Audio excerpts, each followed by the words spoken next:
Why, hello. I see you've picked up the peculiar doll, and you've made your way through the giant painting and into the painted world of Ariamis. And engage in jolly cooperation.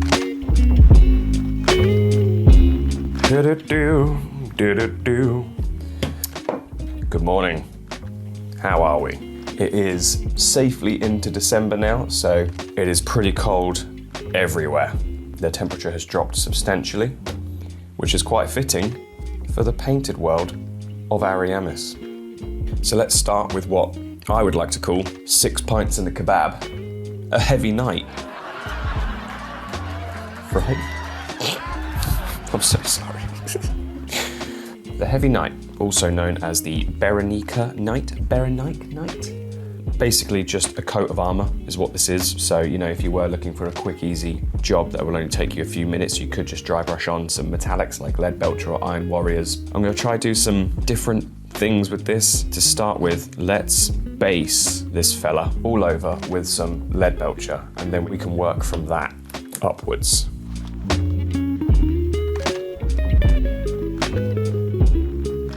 There we have one Heavy Knight with a very light first base coat, dry brushed on with some Lead Belcher.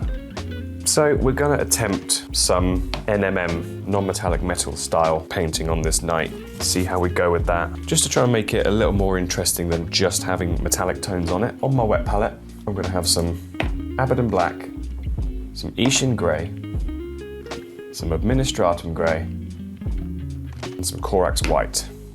So with those tones, I'm going to blend between them to try and make a nice sort of gradient transition upon the armor in which that sort of reflects how light would look on it. Whether it looks good or not, we're going to give it a go. So what I'm going to do first is I'm going to block out the areas that have the most shadow on them, and then we can go to the highlights and then start blending between them. Under the ridges and stuff, so all the layers that are sort of like hidden from the top, the light source will be coming from the top down. So I'm just going to go around this kind of pattern here, and at the bottom of each sort of like little section, I'm just going to paint it black. Word to Rolling Stones, just going to paint it black. And then here on this sort of torso, the light will be more in the center and towards the top. So if we start at the bottom here and just add in the black like that, go to the top, I actually sort of see it as kind of like a sphere. So I think actually the outer bits here, I'll start to sort of wider areas of the chest. I'm going to fill in with some black. And as it sort of curves into the center, the sort of under ridge here, like the sort of collar part. I'm going to do a very thin little layer of black underneath that. So we sort of get that kind of look, just sort of like outlining where the shadows are going to be. So then we can contrast that by outlining our main highlights and then blend between them as we go through the greys, if that makes sense.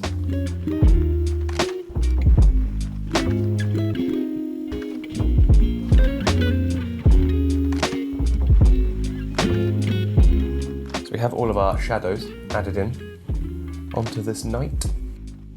So next what I'm going to do is go the absolute opposite and add in our brightest points. So taking some Corax White, and basically within the center of all of these black outlines, I'm just going to paint the brightest point. So for the breastplate, I've kind of gone for the center point here, and I'm also going to work in the whites across the center of it as well.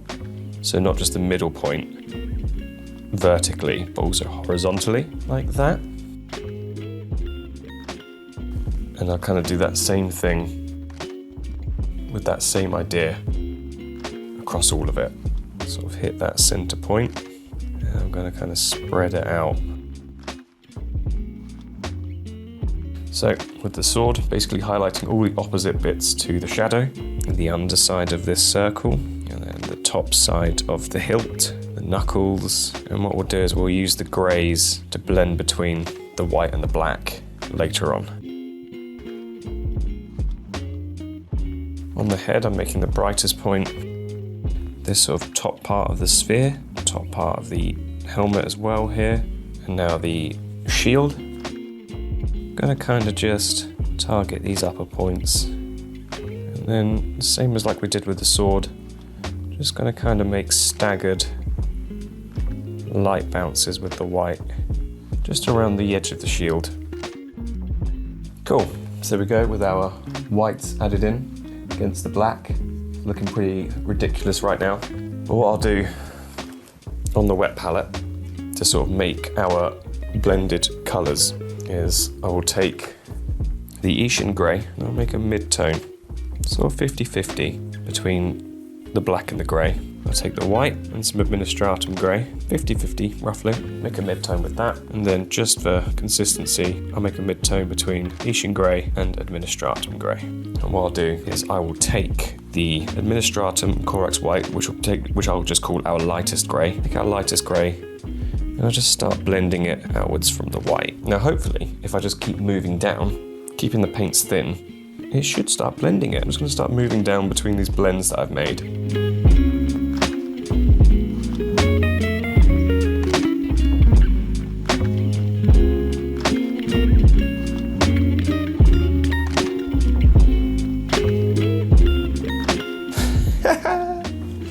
You know what? I think it's coming together quite cool. Hey? What do you think of that? I think it's actually worked. And what I'm going to do is that method, blending between all those grey tones, and I also sort of like edge highlighted some of the white to bring out the brighter parts. I'm going to apply that method across all of the armour, and then once that's done, we'll come back and we'll take a look at the shield, and we'll take a look at the sword as well. But it's basically that method across all of it, is all I'm doing. But, you know, with the magic of video editing, I'll just cut to the next shot. Look at him! I think I did it! I think I did the NMM relatively successfully. Pretty cool! Like I said, what I was doing was blending between the black through the greys and keeping the whites in the middle and edge highlighting to bring them out. And I've done that all the way down, all across the arms. So using like the sphere shapes, using my glazes to blend between the midtones and the highlights and things like that. And I kept going down and edge highlighting these little ridges and edge highlighting along here. And same again within the collar and on the head. Enough shouting about that. We're on to the next part, which is the shield. So we've done the sort of black shadowed outline around the edges. So I will take some Ishan Grey, nice and thin, get that all in there. That's one layer of Ishan Grey done. I'm going to move to my Administratum Grey, paint that more in the centre within the Ishan Grey. I'm just going to take glazes and things and just start blending these tones out a bit. And I'm just taking the black again, just going around underneath the ridges of the rim of the shield, bringing those deeper shadows back in.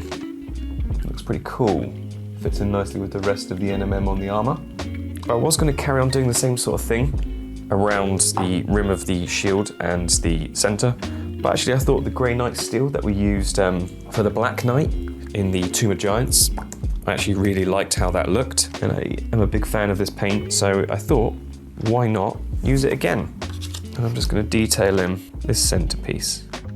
And also it's a really nice cold metallic, which suits nicely for the whole painted world of Ariamis, you know, a very cold area. I actually really kind of like how that looks on the shield. I'm kind of tempted to sort of do the same on the sword as well. Let's see what happens. Thin layer of grey steel.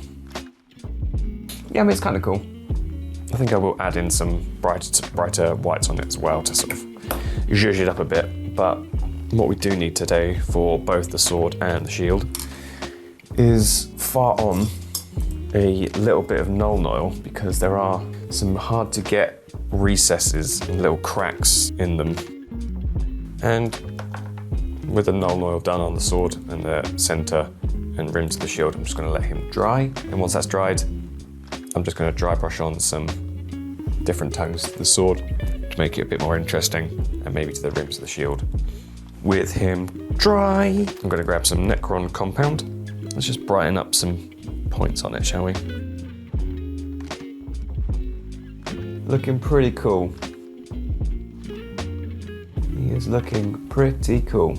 So let's finish him off, and we'll do that by painting the little face that's in there. And we're going to do my favourite skeleton horde contrast. Very gently poke it on.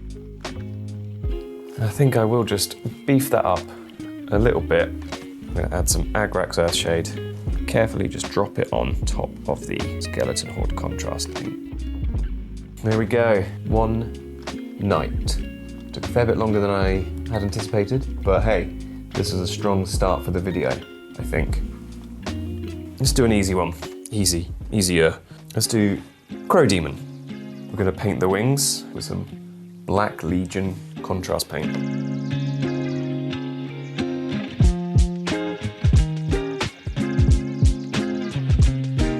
Two wings coated with some Black Legion contrast paint. We're going to also do the feathers on the body with Black Legion as well. There's our feathers based with Black Legion.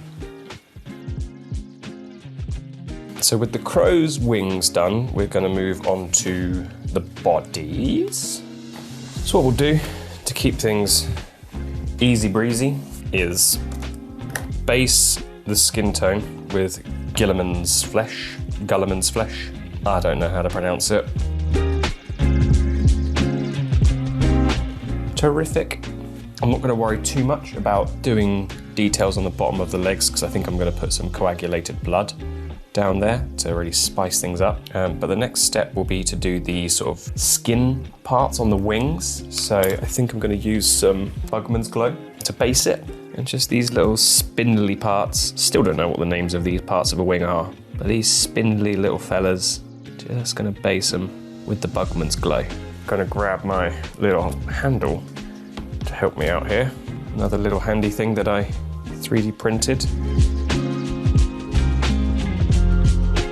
There's a little spindly bits based with some Bugman's Glow. What I'll do next is I will use Bugman's Glow as a thinned down layer just to start painting in some darker tones on the skin. Shading done on the tummy. Now I'm going to move up to some Cadian flesh tone and I'll start detailing in these sort of like lighter mid-tones.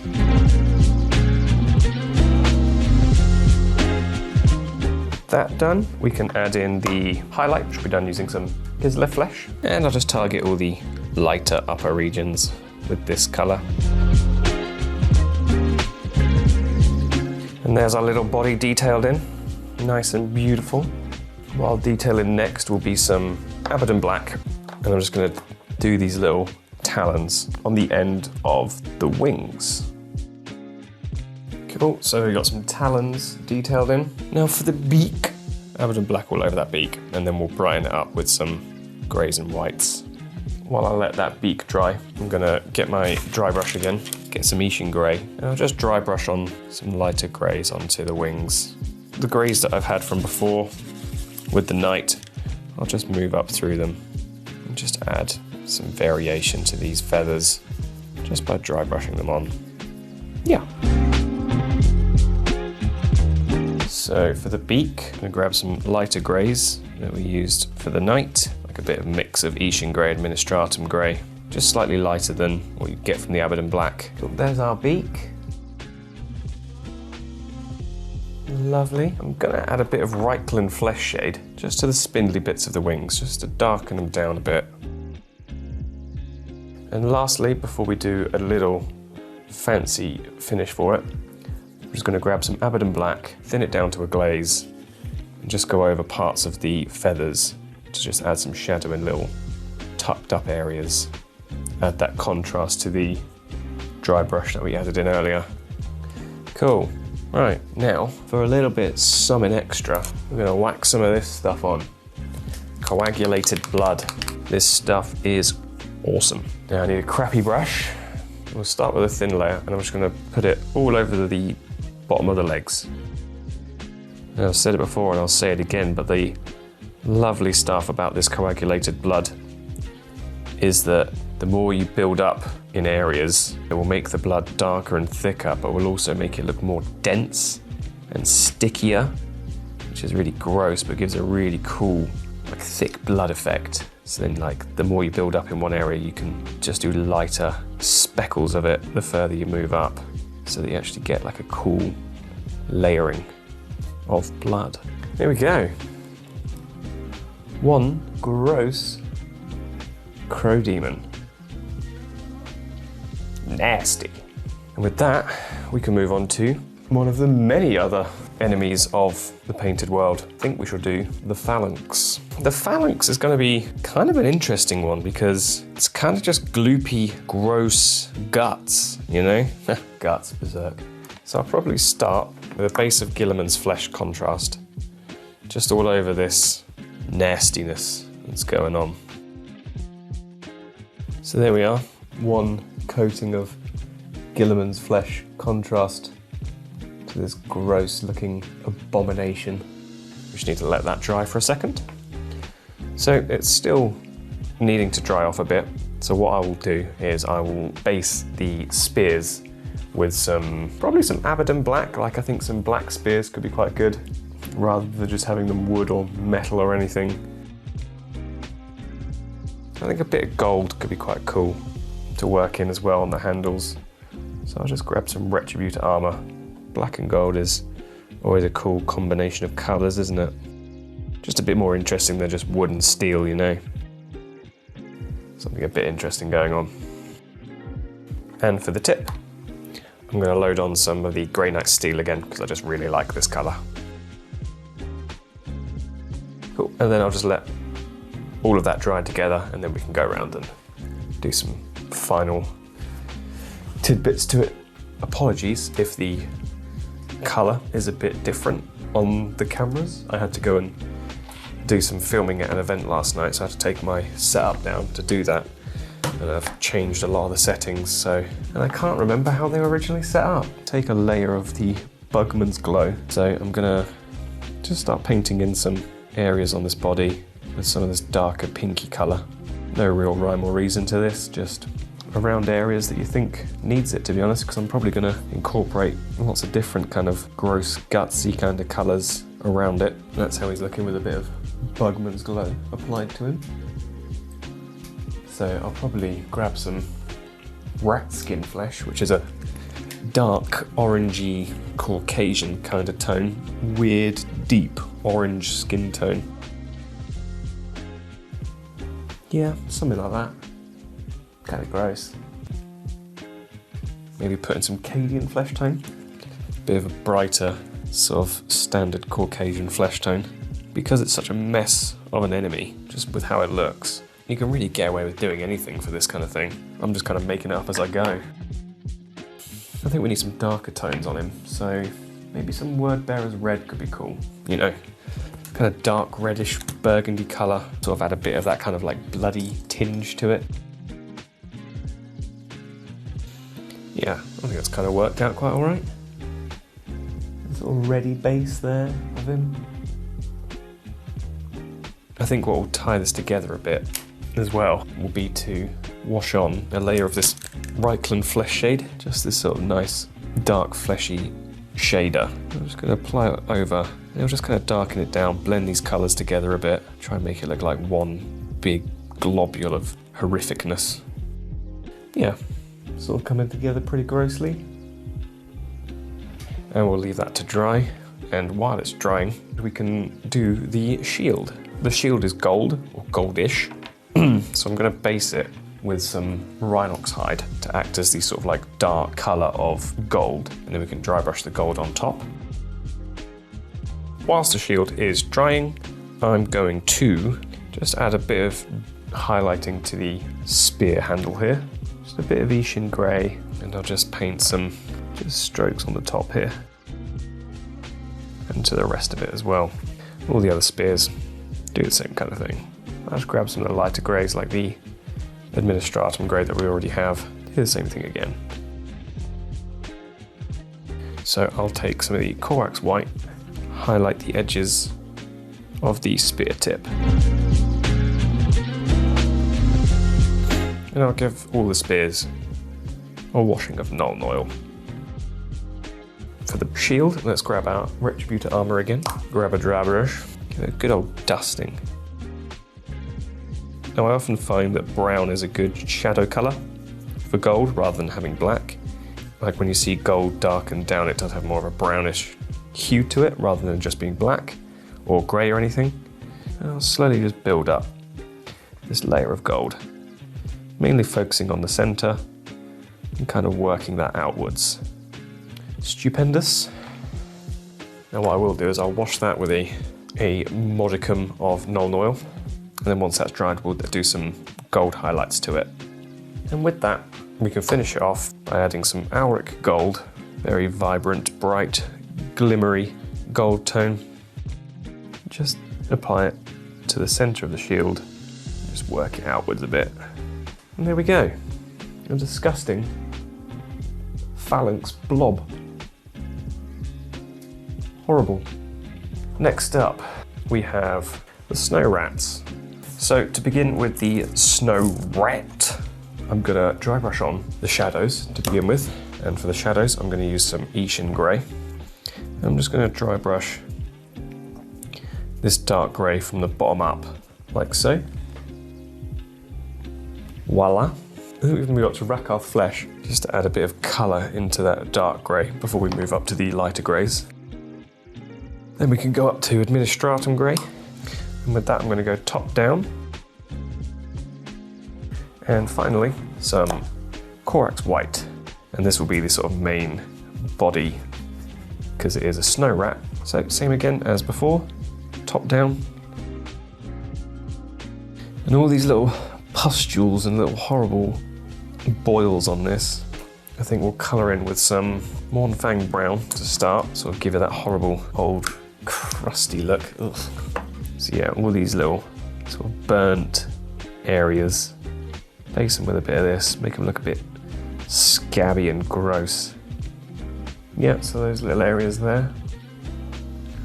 A bit to the face as well, I reckon. Something like that. To which we can pop some appropriately named rat skin flesh. Build up some of that horrible scabby look to it. We'll paint the tail with some Bugman's Glow because it's kind of pinky colour for a pinky tail. And I'll apply that to the little feet as well. And to the little hands. Do mice have hands? Paws? I guess they're paws, aren't they? There it is. Like that. And then also the little inner ear parts. We'll get them with some Bugman's Glow as well. And probably around the face as well. Like the sort of like lip areas. Cool. And we can detail in the eyes and the nose and the inside of the mouth with some Abaddon Black. There we go. Looking relatively ratty. I'll probably outline some of this scarring around with a bit of black as well. Cool, so for the pustules, ugh, gross. Add in some Ushbati bone, because it's like, it is a bony colour, but it's also kind of a pussy colour. So I think if I use little splotches of this on these little boil things, it might make it look a little bit more disgusting. And I think to finish off the face, I think I'm going to give it some mad eyes. I think some Mephiston red, and use this as like a red iris. So it's right on it.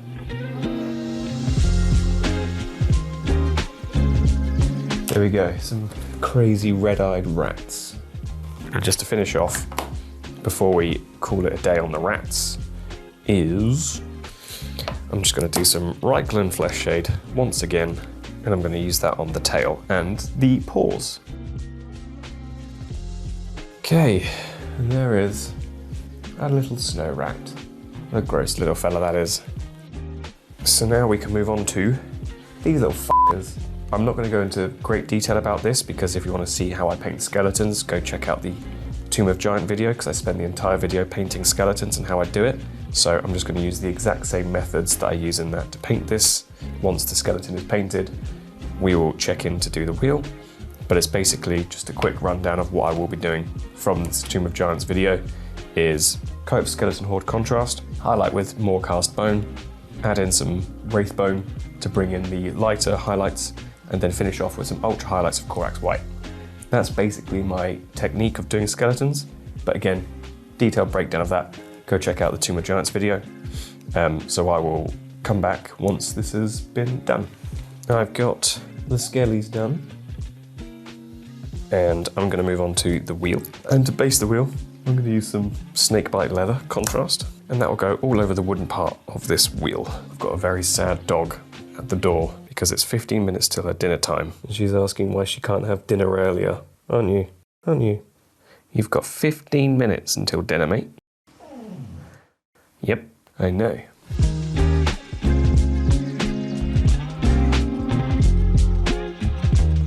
Sad dog update. Okay, bye. No. You coming? So there is the snakebite leather coated on the wood part of the wheel.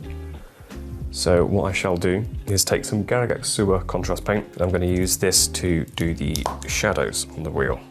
I'm basically just going to use this contrast paint in the center of the spokes and gradually getting lighter as they go out. And just kind of in and around the sort of inner parts of the outer rim. So there we go, that's how the wheel is looking now. Okay, that's a happy dog now. She has her dinner, so we can paint the rest of this in piece. The little iron sort of spikes, I'm just going to do with some Iron Warriors. Okay, so with the spikes done with Iron Warriors, what we have left to do is the ropes in the middle. For the ropes, I'm going to use some Xandri dust.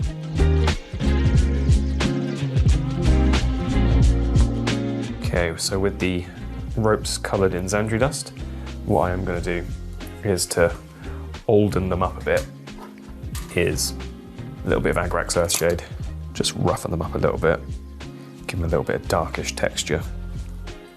So there's the main kind of body of the Bonewheel boy done. So all we have here is just this little, they've sort of designed this little like sort of smoke coming off of the hands to sort of simulate the movement, which is quite cool. So what I'll do is I'm just going to base them with some Ishin Grey. I'm going to grab some Dawnstone, and I'll just use that to just brighten up the tips of this sort of smoke dust stuff. And then same again, but with Longbeard Grey, which is like a white dry paint. And same again, just at the very tips. Just use it to really accentuate some lightness. There we go. One little bony wheel boy. How handsome. Now we have the ballsack boy.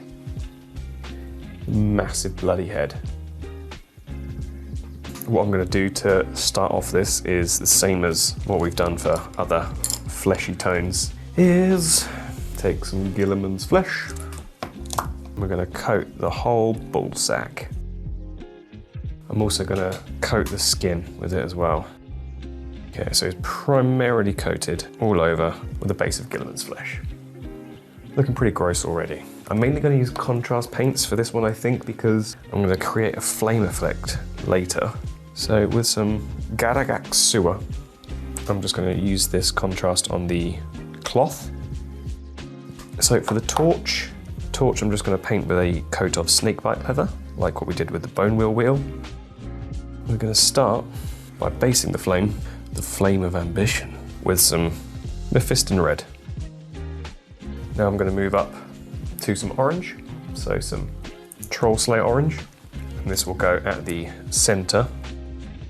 Slowly start working outwards, not covering all of the red, just certainly more parts towards the centre, and then working up through some flames towards the top, leaving the very tips red, because that is where the flame is coolest and where the colour will be darkest. Slowly getting that colour build up. And for the next colour, I'm going to use some Avalon Sunset, which is a dark yellow. Again, just going to paint the base. Just going to do little flickers of yellow. That's with the Avalon Sunset added in. We'll move up to the brightest colour, Flash Glitz Yellow. Same idea as before, starting at the base, bringing in some lighter flames. And to finish off this torch, we need to add the sort of smoke elements to it. So some Abaddon Black, and to the tips, just adding in some little smoke detailings. There's a little smoky fire. I'm going to start off with adding some darker colours to the cloth underneath. So some rattling grime contrast. I'm going to use this to darken down areas of this cloth.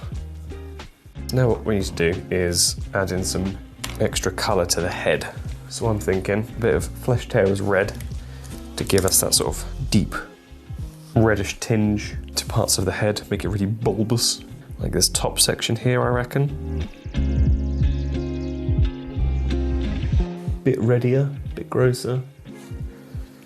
I'm gonna give them some horrible veins. So I'm gonna start with some Nagaroth Knight, which is a nice purple colour.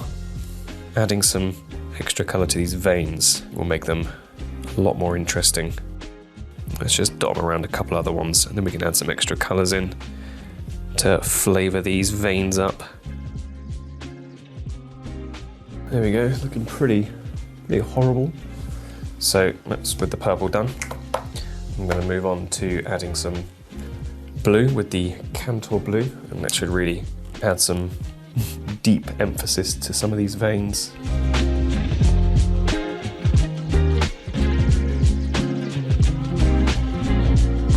Cool, that's with the blue added in. Looking very, I'm not going to say the word, you know what it looks like. And I think to finish off some other veins, I'm just going to pick them out with some corn red, which is a sort of like deep red. There we go, with some red. Horrible, horrible. So before we add the flame effect in, I'm just going to give some shade to the skin with some Reichland Flesh Shade again. And we'll just let that dry. You'll probably hear my air compressor in the background chugging along. But now that we've got the body done, we're going to airbrush on some glow to this side of the body where it's coming from the fire.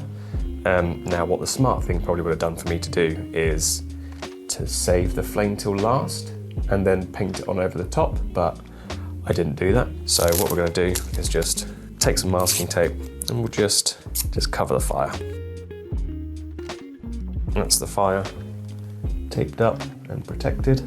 Now, I am going to be using an airbrush for this. If you don't have an airbrush or don't want to use an airbrush or anything like that, you don't have to. You could easily do this technique with a dry brush, but I always find I get better results when I airbrush this sort of thing. So I'm going to be using 3 colours for this. I'm going to be using white ink, orange ink and yellow ink into the airbrush. I'm going to start off by loading a layer of orange in, and this is Bright Orange by Liquitex ink.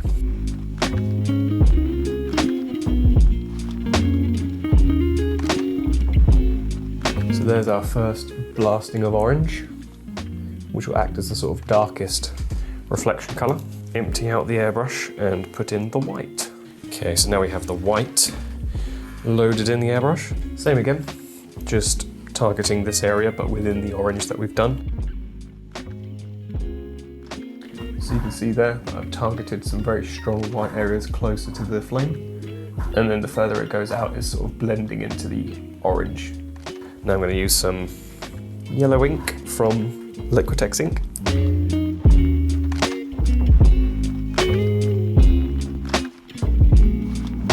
Let's take off the masking tape and see what we've done. Here we go. There's our little lit up boys.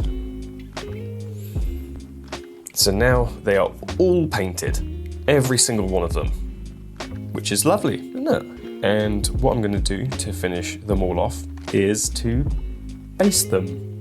And I'm going to make some snowy basing, I think, for this. And to do that, I'm going to be using a bottom layer of the Sterland Battle Wire, which is what I use for the Tomb of Giants bases for the mud. So I'm going to have like a little mud base, and then maybe a couple tufts of grass, and then finish up on top with some snow. Which what I will do to start with is just dot a couple of tufts of grass around, like so. And with a crappy old brush, start layering it up.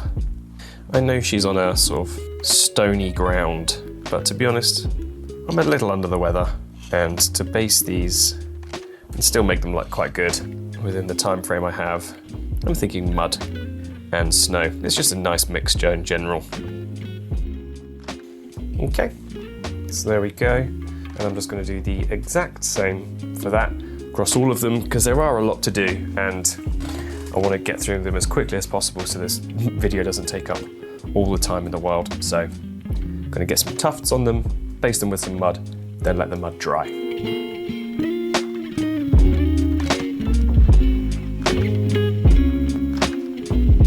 Okay, so all of the bases have been done with a layer of mud. Some of them have some tufts, some don't, depending on the size of the base and how much can be fit onto it. So for the next hour, I'm going to leave these to dry, and then we can come back and we can make some snowy bases. The bases, they are dry. And now we can make up some snow. So for the snow, we've got some modelling paste, extra heavy gel gloss, and some snow powder. Now what I'm going to do is mix all three together to create a sort of like snow paste kind of thing.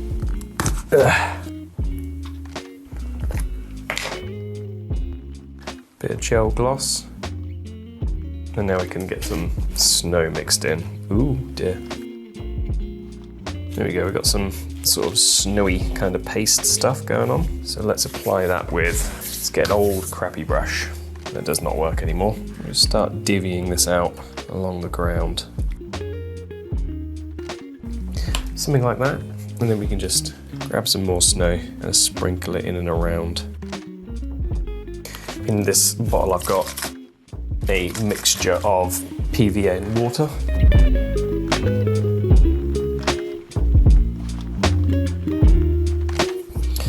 There we go. Snowy bases, complete. All that's left to do is just go around the rims of the base with some Abaddon Black, tidy them up a bit, and then we can call this set complete.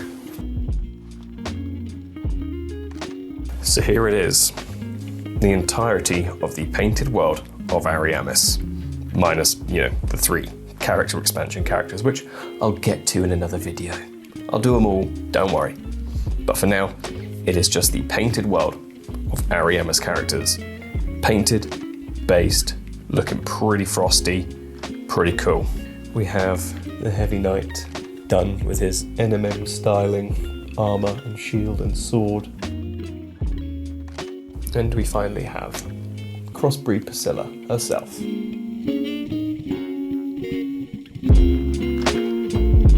And with that, this does bring us to an end of this episode, painting the entirety of the painted world of Ariamis core set.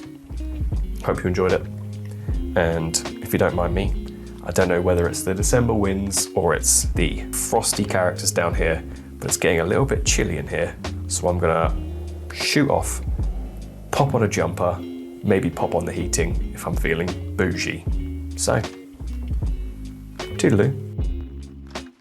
Thank you very much for joining me through this pretty lengthy video. There was an awful lot of characters to paint in this. But anyway, thank you for watching. If you enjoyed today's video, please drop it a like. Let me know what you thought down below in the comments. And if you're new here and you haven't already, why not hit that subscribe button as well? I will see you all in the next one. Peace out, gang, and don't you dare go hollow.